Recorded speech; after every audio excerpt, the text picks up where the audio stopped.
Hello guys, আপনারা আজকের ভিডিওতে আমি দেখাবো কিভাবে প্রিমিয়াম প্রোতে এই জিটারি পেপার টেক্সট ইফেক্টটি তৈরি করবেন খুব সহজেই। ওকে, ঠিক আছে, আমি চলে আসলাম অ্যাডোবি প্রিমিয়ার প্রোতে। আপনারা দেখতে পাচ্ছেন আমি ইতিমধ্যে একটি টেক্সট রেডি করে রেখে দিচ্ছি। আপনি এই টেক্সটে যে কোনো ফন্ট ব্যবহার করতে পারেন, তবে আমি পরামর্শ দেবো যে মোটা ফন্ট যেমন মনস্টার বেরাক বা এই ধরনের কিছু ফন্ট আপনারা ব্যবহার করতে পারেন। ওকে, এবার শুরু করা যাক। আমি প্রথমে এই টেক্সট লেয়ারটি নির্বাচন করলাম, তারপরে আমি মাউসের রাইট বাটন ক্লিক করে স্পিড অ্যান্ড ডিউরেশনে যাই। এটার আমি ডিউরেশন 1 মিনিট করে দেবো আপাতত আপনাদের দেখানোর জন্য। এরপর ইফেক্ট অ্যান্ড প্রিসেটে যায় টার্বুলেন্ট ডিসপ্লে ইফেক্টটি অ্যাপ্লাই করব এই টেক্সট লেয়ারে।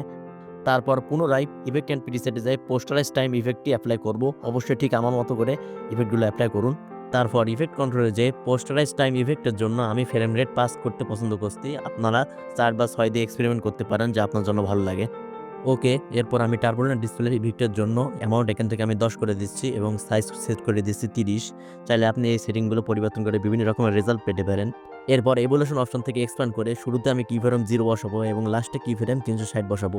আমি কিছু ক্যালকুলেশন করেছি এবং আমার এই সেটআপটাই আমার জন্য সবচেয়ে ভালো কাজ করেছে। এখন আমার টেক্সট লেয়ারটি ছোট করতে পারি।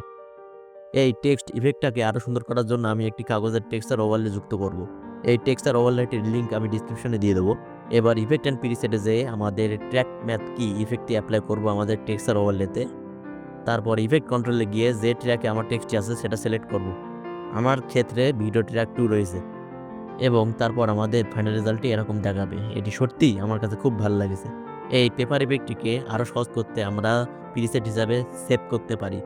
এটি প্রিসেট হিসাবে সেভ করার জন্য আমরা এটি শিফট ধরে দুইটি ইফেক্টের সিলেক্ট করব এবং এখান থেকে অ্যাঙ্কার টু এন্ড পয়েন্ট অপশানটি চেক করে তারপর নাম সিলেক্ট করে সেভ করুন।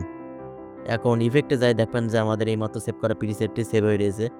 এখন আপনি যে কোনো টেক্সট লেয়ারের উপর এই প্রিসেটে ড্র্যাগ অ্যান্ড ড্রপ করলেই এই ইফেক্টটি পেয়ে যাবেন।